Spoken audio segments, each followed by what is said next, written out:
Good morning, I'm Maddie Jansen, and this is the podcast of 17 News at Sunrise. It's everything you need to know to start your day in about 15 minutes.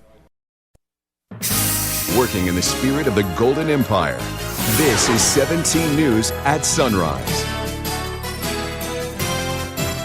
Good morning. Rescue crews paused for the night in their search for two teens last seen jumping into the Kern River. This morning, we're live from the scene where searchers are expected to be back out in about 3 hours. A woman attacked by dogs dies in the Rosedale Costco parking lot. We'll have the latest on the investigation. Honoring dear old dad, we'll show you the fast-paced Father's Day celebrations, or maybe a little more slow-paced, including Padres at the Padre. This is Monday, June 17th, 2019. Good morning. Great to have you with us. I'm Maddie Jansen alongside Mary-Kate Paquette and Kevin Charette. Great weekend. Great weekend. A little warm, still in the upper 90s, and the warm weather is very inviting for the Kern River. We were just talking about that with that search, which we have a lot more coming your way on. But I can't emphasize enough, and I say it every year, I sound like a broken record in terms of the dangers of the Kern River. And the danger is real, and it's really real this year because of our immense snowpack. We're starting to warm up all around the state, and our water levels continue to rise. So I want to touch on that first thing this morning on the dangers of the Kern River. Let's talk about the heat yesterday. Sunday's high, 94 degrees. Our record on yesterday's date, 113, set back in 1961, so we were really shy of that. 72 degrees in Bakersfield right now, an east-southeast wind at 5 miles per hour. And as we take a look at the day, starting out in the 70s and then throughout the afternoon, we're going to warm up 3 o'clock, 95 degrees. For the mountains, you're at 55 right now. A west-northwest wind at 6. And as we take a look at the day, starting out in the 50s and 80s expected this afternoon by 3 o'clock, a northwest wind at 15. In just 3 hours, the search will resume for two teens last seen in the Kern River yesterday morning. According to Sergeant Kevin Kimmel with Kern Valley Search and Rescue, the initial call reported 3 young men went into the water near the Keysville South area. While one was able to make it out of the water, the other 2 have yet to be found. 17's Vanessa Dillon will report with more on the search from that area in just about 29 minutes. Meanwhile, search and rescue found a man's body in the water at the French Gulch boat ramps at Lake Isabella around 7:45 Saturday morning. You may remember last week we brought you the story of the boater who had gone missing near the French Gulch Marina. That man was reported to have jumped out of his boat to swim back to shore but never came up. It's not been confirmed whether or not the missing boater is the same person found in the water. The identity of the man found has not yet been released. An update now on a crash that turned deadly in East Bakersfield yesterday afternoon. According to the Bakersfield Police Department, the crash happened around 2:15 at the intersection of East Truxton and Beale Avenues. Police say the car left the roadway and came to rest right below the overpass. The driver, a man, was taken to the hospital with major injuries, which he later succumbed to. He was the only person in the car, according to BPD. It is unknown if alcohol or drugs were involved, but police say speed does appear to be a factor in the crash. The identity of the man has not yet been released. An update now on a tragic death at a local Costco. Bakersfield police were called to the Rosedale Highway location just after 6 yesterday morning. Officers found a woman suffering from obvious signs of trauma. When medical personnel arrived, they pronounced her dead at the scene. Further investigation revealed the woman was likely attacked by 1 or more dogs prior to her death.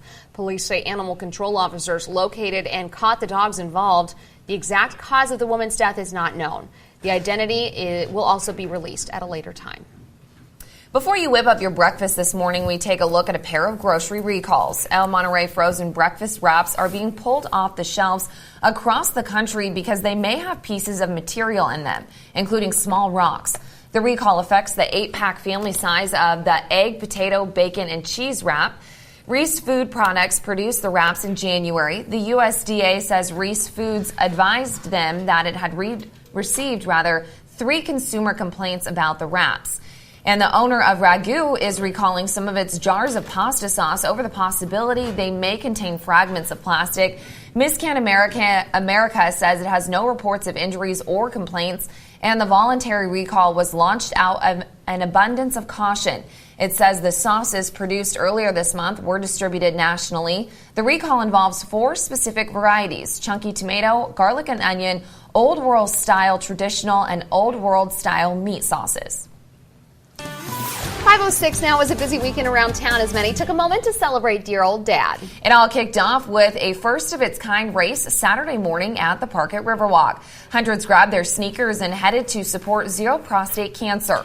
The group aims to battle one of the most commonly diagnosed cancer in men, second only to skin cancer. I'm an 8-year survivor. My father passed away from it 37 years ago, so Zero goes in to try to get more advocacy for getting research to end prostate cancer. Along with bragging rights, winners took home root beer float-shaped awards. Meantime, yesterday morning, the Padre Hotel lived up to its name by hosting a bunch of Padres. Dads and their families indulged in a variety of foods, seafood, chicken, fruit, and more, and unlimited amounts of cookies and cupcakes. To be here with my dad and especially my boys, it means the world to me. I spend probably too much time at work, and to take a day and to kind of slow down and spend it with family, my brother as well, it means the world to me just to kind of slow down and spend it with these guys. I love them all, and it's nice just to tell them that and to be together. So it means literally everything to me. While some dads slowed down, others revved their engines. Yesterday, the Kern County Museum hosted the sports car at the museum.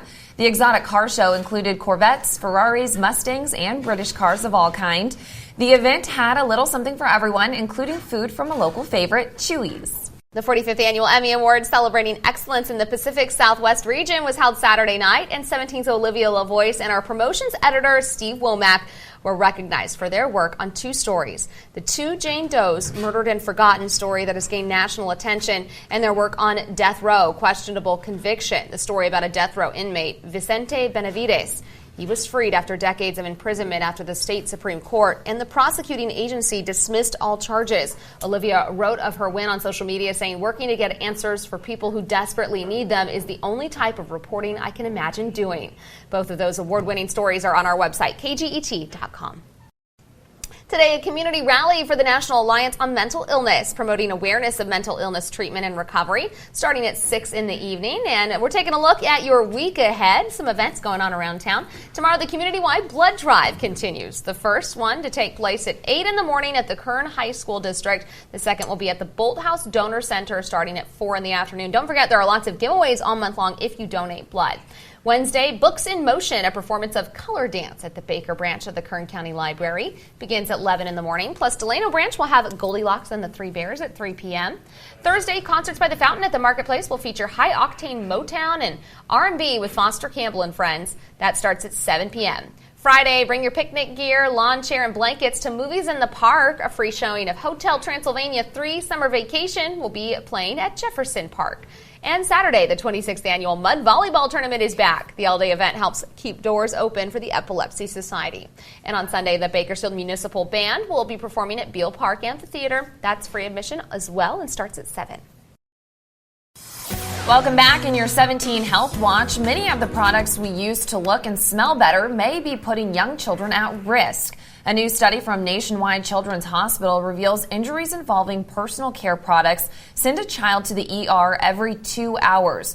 Researchers say most of these injuries occur when a child swallowed a product or it made contact with the child's skin or eyes. Nail polish remover led to the most number of visits to the ER, but hair care products cause more serious injuries that required hospitalization. New research suggests obesity can worsen the symptoms of multiple sclerosis. The Italian study included 140 patients with the relapse-remitting form of MS. It showed those who were obese had more pain, stiffness, and balance problems. Scientists say excess weight increases inflammation, which causes symptoms to worsen.